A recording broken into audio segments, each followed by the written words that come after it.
Welcome, Helaine, to the show. Thank you. I'm so happy to be here. I'm so happy you're here because the thing that I have seen about you and know from your book is that you don't hold back and you are real and you tell these journeys like they really are. And that's very, very meaningful to my audience. And therefore, I am so grateful that you're here. Happy to be here. Let's get into it. It's going to be a fun one. Let's talk about CityRow. So talk about the start. Give me from the beginning the whole spiel. Tell me. Sure. So I'll back up a little bit so you get a sense of like a little bit of who I am, because I think that set the stage for building CityRow, growing it, and ultimately how it ended. From New York, grew up outside the city. I was a bit of a chubbier kid growing up. I would say I was intense. I was a little bossy, but I also was like, then I became like kind of chubby and shy. I played on sports teams, but I was like still pretty quiet. And then I went to Michigan undergrad, had amazing experience there, was also like ready for the city, went like a little too early. So I've been a little bit of an old soul. After college, I went on a bit of a weight loss journey. I was starting to feel really good about myself. I did some Weight Watchers, started going to the gym. I was working in magazines. I actually worked for Condé Nast. I was in high fashion. I worked for W. And so all of a sudden I had like a really intense 9 to 5 at Condé Nast, and I found myself going to the gym. Then I started working for tech startups. So I found my way, luckily, from the archaic world of publishing into this incredible startup world that would kind of, touch social media. It was really fun. I was with like-minded people. Someone invited me to the SoulCycle class, Carrie, and that was the end of that. I fell fast and hard for SoulCycle and really any other boutique experience because it matched my personality. I love going out for like, it used to be burgers and beers, and it was like SoulCycle and sushi. And I was like, this is the greatest fucking thing ever, because I don't have to pick between being social and being healthy. It's all one. Let's go. So fast forward about a year or two, I'm crushing it at Buddy Media, having the time of my life, building companies, managing clients, selling. And I found myself with a lower back injury that was really debilitating and traumatizing and confusing, because I'm a fairly conscientious person. And here I was working out and like doing the things you're supposed to do. And then I was sidelined. So I'm sidelined from this working out thing that I was loving. And I was confused about it. And so I don't like to take no for an answer. And my doctor was like, you need a low impact workout only. I had this lower back injury. And I was like, what are you talking about? And so that really led me to do my own discovery in the market and understand, first and foremost, what a low impact workout was. Realize that there was really nothing in boutique fitness that matched that for me. Right. And then, the crazy founder that I am was like, well, let me go create it for myself and everybody else. And so that's like the very high level of how I had the idea to start a fitness company. I have a question for you. Just one. As somebody who also grew up as a chubby kid and has struggled with actually love-hate relationship with fitness and a lot of different things through my experience. When you had the injury, like, did it always stay with you? And did you have a difficult time? Did that bring a fear back for you? Just getting real about that. Oh yeah, I talk about that in the book 100%. Of course, like the first fear was like, oh my God, well, I'm going to turn into the chubby person, not just physically, but also emotionally that I was before. Yeah. And who you were. Right. Here comes CityRow. How do you get it off the ground? How do you get it funded? How do you get all of it? So if you picture me at the time of my injury, I am running a client services team. I'm wearing a back brace because my back hurts so badly. I'm going to PT 3 times a week. So that's who I am when this is all going down. Okay. And when I started doing research about how am I going to bring a low impact workout to market that's also high intensity, there's 3 full body workouts that are also low impact: swimming, cross country skiing, and rowing. Swimming, out. My hair does not look like this coming out of the shower. Right. Cross country skiing, I don't even know where you do that in New York City. So 3, this rowing thing had a negative stigma for me because it reminded me of Winklevoss twins or CrossFit dudes. And I just kind of couldn't picture you and me doing it. Right. And so I was like, that's really upsetting. But at the same time, when I look at the macro fitness trends, what I'm seeing is that people are working out not just more days of the week, but also for more years of our lives. And so that means more impact on our body. And so we can no longer destroy our bodies in our teens and 20s and 30s if we want to be active until we're in our 80s or 90s. Like, I want to be an angry grandma on a tennis court. Like, that's a personal goal of mine. I totally understand. But now all the angry grandmas are playing pickleball. I don't understand that. This is a separate discussion for another day because I'm a tennis player. And like, I see all of the cute old people playing pickleball. And I'm like, I guess I need to like pickleball because that's what they do. I'm also a tennis player, but I also play pickleball because it's just so much more social and accessible. So I'm so social. I'm fine to play both, but also know that I'm better than everybody because I can also play tennis. I love that. That's the level that stays between us. Okay. I like it. Us and the exit whisperer. So Yeah, totally. It stays between us and a general sense. So anyway, I was like, this rowing thing is really fucking good for you. It works 85% of your muscles in every stroke. It's also completely low impact and it's cardio. It torches calories. And I was like, it just needs a makeover. I was like, can I make this thing sexy and cool and mainstream and appeal to women? And so that was the concept, was a interval-based workout of rowing and strength training, because everybody needs to like build some muscle. Muscle burns fat, the whole thing. We're not going to get bulky, but we are going to get strong and long and lean. And so that was the concept behind it. I had no idea how to launch a brick and mortar concept. I was looking for real estate for my tech company to find us our own space. And I was also looking for real estate for what was called Row NYC, because we had a crazy reason we could change our name. But I was looking for real estate and I failed and I couldn't find anything for about a year. So I was looking for real estate. I was trying to find somebody to teach these classes. I am not a fitness professional. I'm a basic, like, I'm just a basic customer. Like, I want to be in like probably the back row. Like, I don't even want to be in the front row. You know what I mean? So yeah, like, let somebody else do that who didn't have body image issues growing up. But also those people don't exist. So anyway, I was trying to figure out how to do this thing.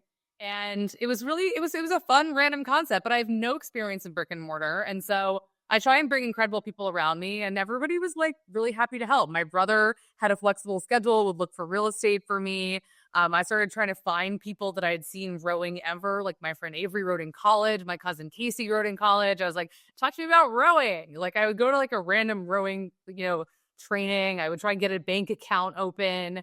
And I was just trying to wheel and deal and figure out how to make this thing work. And it was really hard to find people and really hard to find real estate. And eventually, then a year into this, I had finally found a piece of real estate that was well located, Union Square.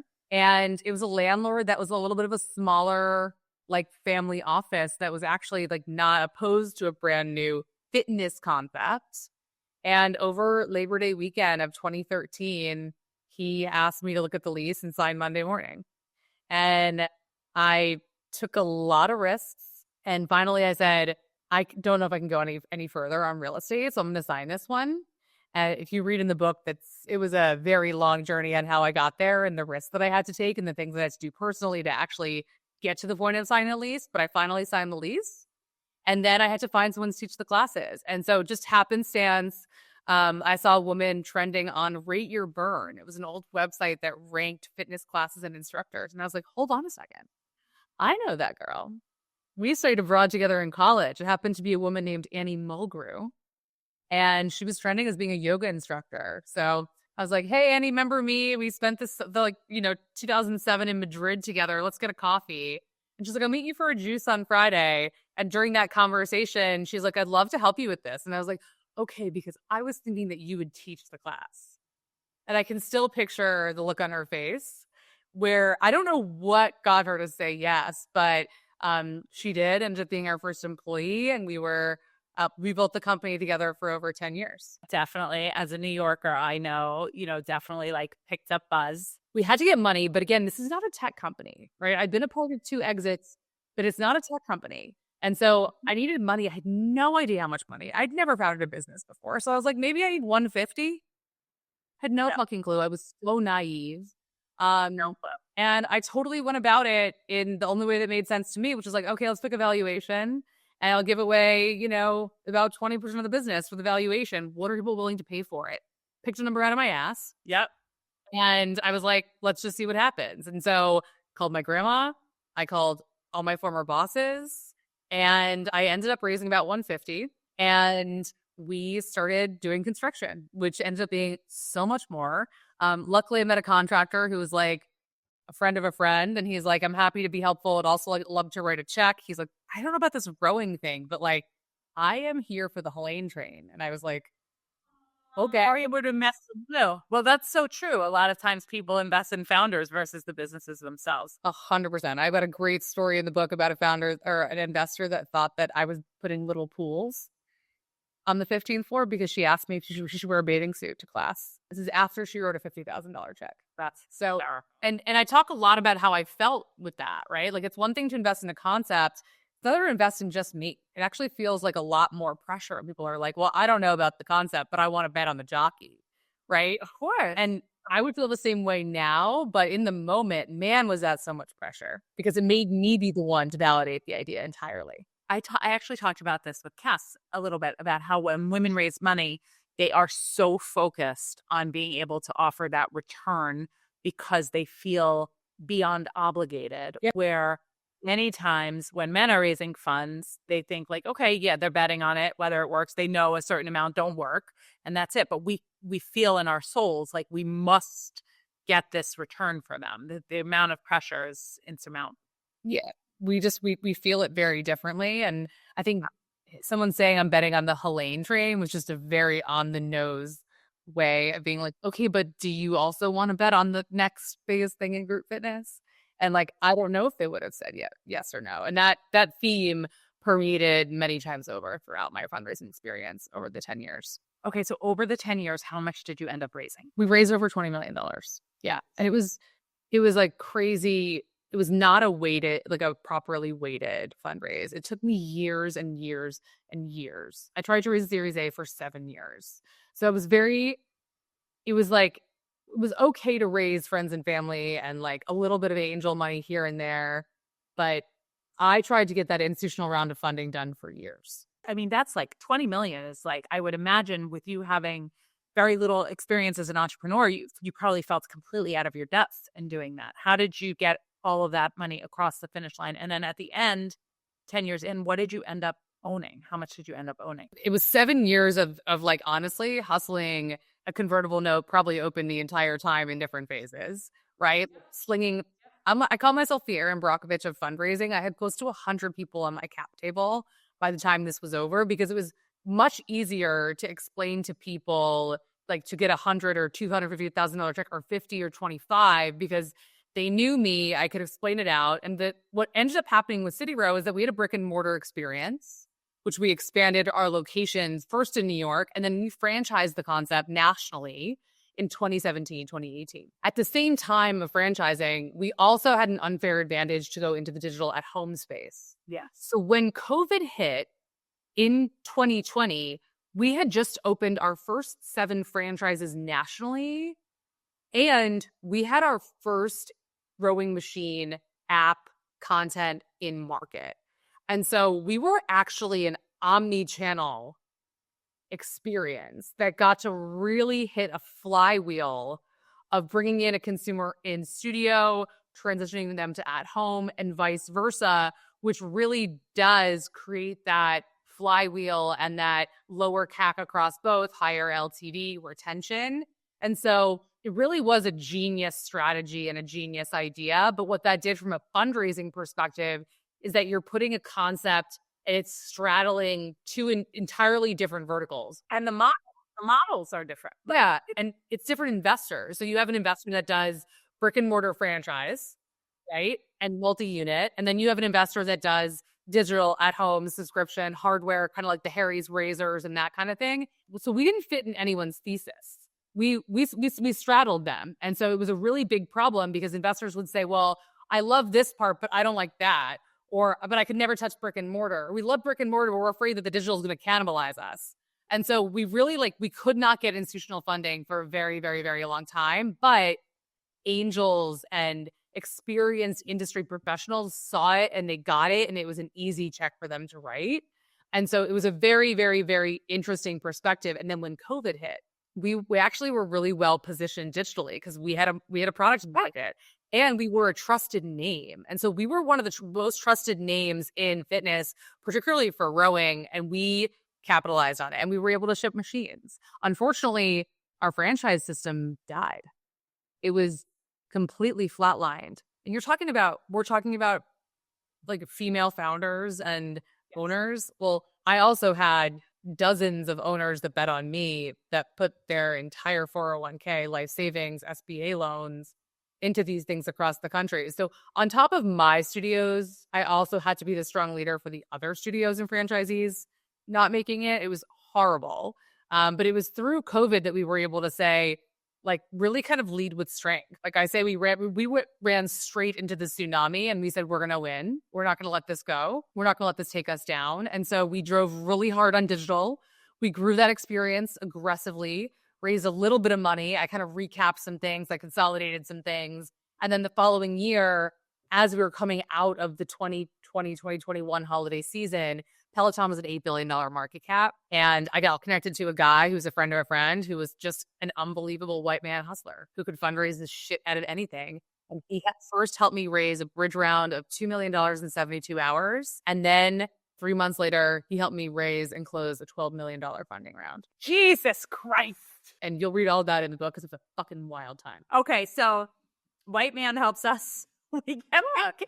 I mean, it's true. They're connected. They have the networks. I really believe, and I'm happy to talk about, like, yeah, I'm a fucking badass all day long, but I also love to play the room. And sometimes you need a guy in a blazer. And so I have a chapter called Guy in a Blazer. And like, sometimes you have like an old man that needs to hear finances from another old man. And it has nothing to do with how much he likes me, he likes the concept, but it's my job as a salesperson to make him feel comfortable. So I give a shit who reads the financial slide. 100%. That is fantastic. Guy in a Blazer is amazing. Yeah. Incredible. Chapter 7. Okay, so Guy in a Blazer raises this money, yay, together with you. Here you are, and then you go. And 2 years later, you end up selling, right? Yep. It was 2 years later? Fucking wild time. How'd this go? So what you have to understand about CityRow and the industry that we were playing in was very deeply tied to COVID and to COVID consumer behavior. So very similar to not just a lot of CPG companies that rode a crazy wave and then had to deal with what I call the COVID hangover, which is very real. And if you just follow the Peloton stock, that's exactly what it is, basically. The reason why is that digital at-home fitness has been for mature fitness consumers, people that want to add days 5, 6, and 7 into their workout, people that want to give more of their wallet share into a workout and also more space in their home. They want to dedicate space for a gym. And so this went from being at like the bottom of the fitness maturity funnel, the 1%, all of a sudden we pulled forward demand. Anyone that was going to buy a piece of fitness equipment bought it in an 18-month period. And so you enter holiday of 21 into 22 and there are no consumers left. But at the same time, millions and millions of dollars have been poured into this industry because connected fitness is all of a sudden booming. It used to grow at 2% year over year. And it went from like this to fucking like this overnight. Yes. You have millions being poured into acquisition and there are no customers to be had. And so that's when Peloton's, P&L turns into a dumpster fire, January 22. And we're no different. No fitness company was doing well in, the start of 22 and then that whole year. And so we had just raised all this money. We were planning to go and acquire a ton of customers. We were going to grow 10x. Like we had really big plans. Nothing happened. No one could acquire customers that holiday season. Our franchises that we thought were going to come back ended up not being that strong. Yeah, that's what I was going to ask you. Like, did it, because I feel like it did take a while for boutique fitness to really return. Has it recovered boutique fitness to the level that like the individual locations, has it recovered to the level? For the most part, it did come back, but it came back a little differently. And from a studio perspective, one of the biggest indicators of if an individual location was going to do well returning was how long were they in the community for? And how deeply did they have, how strong were their roots? All of our franchises were babies. They didn't have that rabid. Right. They were so freaking new. Yeah. And so that was one of the biggest indicators.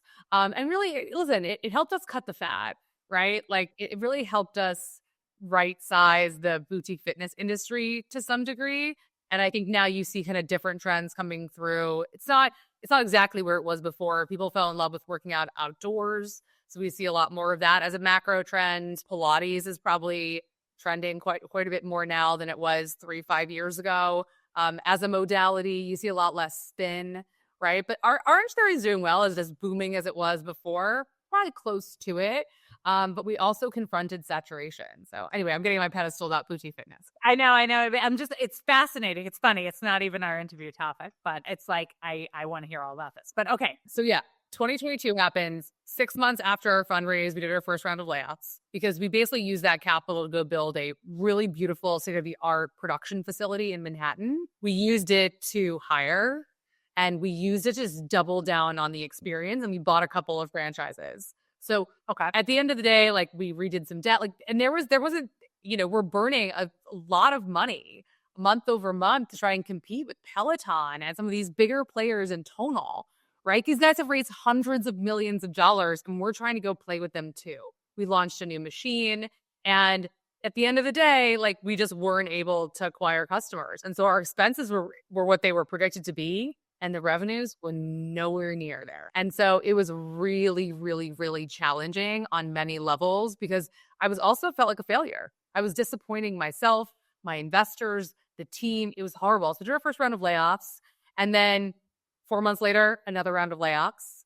And then we decided to make a very difficult decision to wind down the franchise system and to really stop trying to sell rowers. We were just going to try and sell our subscription to the app because it's a much lower acquisition cost. And then 6 months later, we were almost out of money. It was really, truly wild because that's what was happening to the industry. So we threw one final Hail Mary pass to try and get this thing to break even. I recognized quickly that there was no world in which we could burn money. We had to get to profitability. We had to get to break even. And so we tried to do a deal with our manufacturer to distribute the content and the app through their existing rower channel. I did strike that deal, which is a fucking awesome deal. Still is an awesome deal. And so I struck that deal about a little year and a half after the fundraise. And so we were able to cut almost every single expense and try and drive that forward. I raised a little bit of a bridge round just to get us through that. And we thought that there was a chance for it to be successful. Unfortunately, it wasn't. And then we had to start an M&A process. There's no other option. You've got to go through an M&A process. How do you start this? You're out of funds. You're in a tough spot. How does this happen? So in the beginning, I thought it could be really actually quite lucrative. Right. There's a lot of 1 + 1 = 5 here in this industry. Let's consolidate back of house. Let's consolidate distribution. Let's consolidate marketing. I think that what COVID did was put together a lot of companies that were delivering on point solutions. Particularly in rowing, you had the instructor-led, you had rowing on the water, you had gamification. In my mind, it should all be one offering. Let's consolidate. Let's all cut our losses. We also have to realize, like, I raised at like an $80 million valuation. These other companies were raising at very, very, very crazy high valuations in the peak of frothiness. And to confront what the value of the company was, less than 2 years later was a total mindfuck. Whatever phrase you want to use, like what I had to go through from when we raised the Series A and to confronting the beginning of the M&A process, and then over the next 12 months was just it was the most depressing thing I've ever gone through. And it was for 2 years. It never ended. So I brought in a friend who was going to act as a consultant, make some introductions. We put a little memo together, put a data room together. We couldn't hire a banker because we weren't a big enough deal. Right. And on top of it not being a big enough deal, the whole industry was suffering. So there were no buyers. Nobody had money. Every potential acquirer was also in the shitter. You literally had to, like, my cousin Vinny, your exit as a huge company with an $80 million valuation. It wasn't where you were raised at. It wasn't even close to that anymore. At that point. No, I know. But like 2 years prior. And then you have the shock. I mean, I think it's so hard to accept for founders when they raise funds at a valuation and then they have to sell and then the valuation is complete shit. They can't, it's so hard to accept. It's so hard to, like, it cannot be true that this is where we are. And yet you're there. And so what did you do? So you can't use a banker. It's you and a friend. You're going through it. What happens? How do you find the acquirer? So, I mean, it was a pretty targeted list of, big box gyms that need a digital outlet, you know, sister companies in the space that want to consolidate and add this offering in, right? Say they're charging $30 a month. If they could add this on, could it be 40? All those kinds of great 1+1=5s in my mind.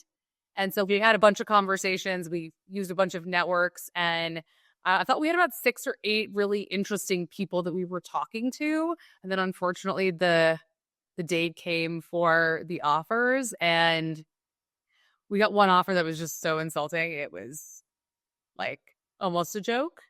And then we got another offer that was pretty bad, but it was still the best of the two. And at the end of the day, I had a fiduciary responsibility to my board, to my investors, to my employees, to the staff. And then I had a responsibility to my customers. We had thousands and thousands of people that had bought machines from us and had subscribed to our content. And I wanted to make sure that they had a continued experience. And so the potential acquirer that we signed an LOI with was going to be able to continue that experience. And it wasn't going to be much else. It was going to be less than our secured debt. So that means 0 investor sees $1, I see $1, but it would to keep our customers happy for the long haul.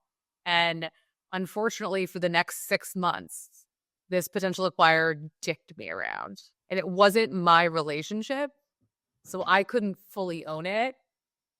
But Carrie, it was like they dicked me around. It was 1 step forward, 2 steps back. They brought in a horrible lawyer. They put an 80-page document together for an asset sale. And then they kept pushing it along while we were a melting iceberg. And then they pulled out on the closing call 6 months later. Disgusting. I don't know how you recover from that. I have so many feelings, but I thought I was so burnt out, and it wasn't my relationship to nurture. Like, I don't think I would have ever let that happen, but I wasn't the one on the front lines. And in fact, the person who we were working with was actually kind of intimidated by me, fellow founder in the industry. It was, I would say a B player, not an A player, who doesn't recognize A players. And I threatened him. Like he didn't want me around the table. And so I wasn't involved in the day-to-day and tried to push this thing forward, or I would have hopefully found a quicker no, right? A fast no is better than a long yes. Let's get to no quicker. So how do you get to yes? How do you get to yes? The deal falls apart. I'm like truly shocked. I shouldn't have been in retrospect. And I called my manufacturer, who was also a part of the deal because they're our senior debt partner. And they've been my partner since literally day 2 as a reading the book. Like, I went to these guys with a crazy idea in 2015, and they somehow said yes. And this is another concept that was a 1+1=4 or 5. And so they decided to step into the existing deal, and we got the deal done within 48 hours. And so in January, February of last year, we officially announced our acquisition by WaterRower for the CityRow experience. And it's actually been a beautiful, seamless transition. And, I've had like more than 6 months to deal with all of this and start to thaw out, I would say. And it's one of those things where this is where the brand should have landed. Like, I feel so good with this company being grown and nurtured and developed by WaterRower. This is where it should be. Anywhere else, it would have not been like respected and loved and taken care of. And so, as horrible as it was to be fucked around for 6 months, and I will never forgive those people for unethical business. The company is what it is, and I'm done. Wow. So basically, investors didn't get a return, you didn't get a return, but the company found a good home. Yeah, we sold for less than our secured debt. So our second and third position in debt holders did not see a dime, effectively. No unsecured creditors were able to be paid out. What happens is that the company it enters a zone of insolvency when there's more liabilities than there is assets. And so, people talk a lot about like what it's like to climb the mountain, but I think it's like, let me tell you what it's like to climb down the mountain. Because we also want to avoid like a typical bankruptcy situation, because that doesn't look good for anybody. And it's also expensive. And then like somebody needs to manage that. And so we've been trying to do a peaceful wind down. And very fortunately, like, again, like, we are not the only connected fitness company that experienced this rise and fall so quickly. Yeah. And so it's a terrible conversation that I still have to have. So sometimes people are like come out of the woodwork being like, hey, you owe us money. And I'm like, okay, well, here's the situation. Yeah. But yeah, there was no dollar for anyone at the end of it, unfortunately, which is horrible. I mean, the emails that I sent over the past 2 years, ugh, terrible. How did this experience change you as a person? I learned so much. I mean, I basically confronted my biggest fear over 10 years. And never in my wildest dreams did I think that this could happen. I'm also somebody who very much stands by my word in everything that I do. When I say I'm going to do something, I do it. And I've been like that my entire life, my entire career. I'm like that in friendships. So this was something that rocked my personal and professional core because I was going to do something and I set out to do it. And I was very determined to do it and very confident that I would. And then all these crazy things happen and I did my best to navigate it and I wasn't able to do it. Sometimes investors were actually kinder to me than I was to myself. Yep. In that they were like, you did an unbelievable job navigating this for 10 years. And some of my investors will be like, if Helaine was smarter, she would have, shut this company down years ago, but she just always had another idea and a way to figure it out. Right? Like I'm a cockroach. Like you couldn't kill me. Yep. What finally got me to consider M&A was a board member and really good friend of mine. Her name is Sharon. And I consider her like, honestly, one of the guiding lights for me in my career. She sat me down with a 30-page PowerPoint and walked me through like slide by slide why even if I had another idea, it was time. Like you can't stop the Helaine train. And so I think, I basically got to process the demise and the knowing that it was going to be over and a zero for almost a year before. I mean, it was an ongoing. It wasn't like overnight. I went from like $80 million on paper to zero. It was close to 2 years. Yeah, it was a ride. It was a slow downward spiral. Yes, it's a slow march. Yes. And people aren't happy when things are going well. So that's like another piece of this is that I had to figure out when to let my team go. I had to figure out how to like let investors down. The markets are struggling. Every private investment's struggling. So my board members are in bad moods, right? Like it was just everything. I was getting anger from people left and right. And I had to somehow remind myself that I was still a strong, capable CEO, executive, good person. On the day that you close, what was the overwhelming feeling? Relief. We had nothing left. Like it was so far past zero. No one had been paid in 6 months. We had run out of content. Like we had compelling like dates to get this deal done for 6 months, and we didn't be any of that. And so at this point, there's nothing left, and I just want to make sure that there's a home for my clients and for this amazing concept. It's still a great fucking concept. Like every once in a while, like my co-founder and I will look at each other and be like, you're so fucking dead. Like it's still a great work. This is so good. Yeah, no, you're right. If you look at the timing, I mean, so much of your story was out of your control. So much of the timing and all of that stuff, and so much of what you did to make it work as long as it did was it in your control, and it's fantastic. And now here you are, and you're so openly sharing your story, not just with me, but in your book. Is your book over there? Hold it up for everyone. Where is it? There is Making Waves. Is that Making Waves? Okay, so you can hear all of these stories and more in this book. What was writing the book part of the healing process for you? 1000%. So yeah, Making Waves available on Amazon. I also read the Audible. So if you feel like, let's say, letting me kind of lull you to sleep or, accompany you on your commute, I got the pleasure of reading that myself. I had the idea for the book many, many, many years ago. And actually a woman that worked for me, her name is Leanne. She's a fellow founder. During COVID was like, I think it's time to write the book. And so we started like talking all the time and telling her stories of the early days, and we were writing them down. And I had an agent that reached out to me after a Today Show piece back in 2018. She's like, let's go. And so the original book, I was like, I want to tell the story similarly. I want to be real. Like that's always been my thing. Like I'm not going to fucking sugarcoat this shit. Also, don't start a company. Like that's also something like if you don't really want to like go into like the depths of despair, like don't do this. Please save yourself. Like you have to really want to do this. I love talking founders out of starting companies all the time, but it started as like, let me tell the story from like startup to Series A from a perspective of somebody that hasn't exited yet. Because I thought that was a really interesting POV. And then as everything started happening post raise, like, and after like the Peloton, dumpster P&L, which was honestly ours mimicked that. I pulled the book and I said, I'm rewriting the book and the book is dark. And so the book turned into like a dark business thriller, as people call it. And it's also part memoir. Like it also talks a lot about me and the human I was and, why did this formerly chubby person start a fitness concept? Now I'm a fitness global and I still have all those body image issues that I had when I was 13. But Yeah. I got to write the book as everything was happening. My book was due, the first manuscript was due in summer 23. And that's when we were finishing M&A.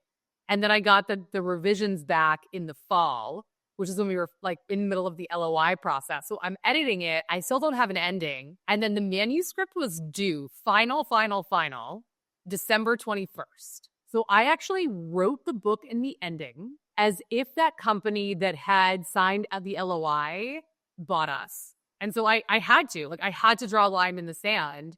And so then, and it was going to happen. Like, Yeah. You were sure. you were sure. It happened 6 months. They hired like one of the biggest law firms ever. They spent more money on legal than they did on the fucking deal. And so when they actually pulled out of the deal, I had to email my editor and I was like, hey, Debbie, I have a material change to the book.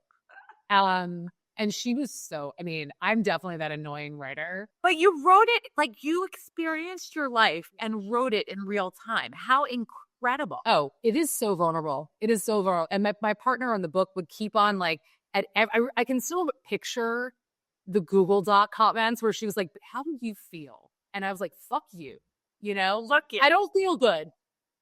I don't feel great, Leanne. I fucking hate this. Right. But it was so cathartic. I'm so, so, so grateful that I had the experience because it also, if I'm being honest, and I've been able to dive into some unbelievable projects post CityRow that are so fun. But like having something really positive to start to focus on in the months after CityRow, like I got to launch a book like less than 5 months later. And so it was actually like a really beautiful gift that I was able to give myself to remind myself that I am not defined by the outcome of this one thing and that I have so much more to offer. It really kind of helped me lift myself back up. Well, I hope everybody reads this book because this interview is just a smidge of the stories that are contained in there. And I can't wait myself. I'm immediately going on a run and listening to it, just letting you know, FYI. And I feel so lucky that you came on the show and shared with us today. Thank you so much, Helaine. Thank you for having me.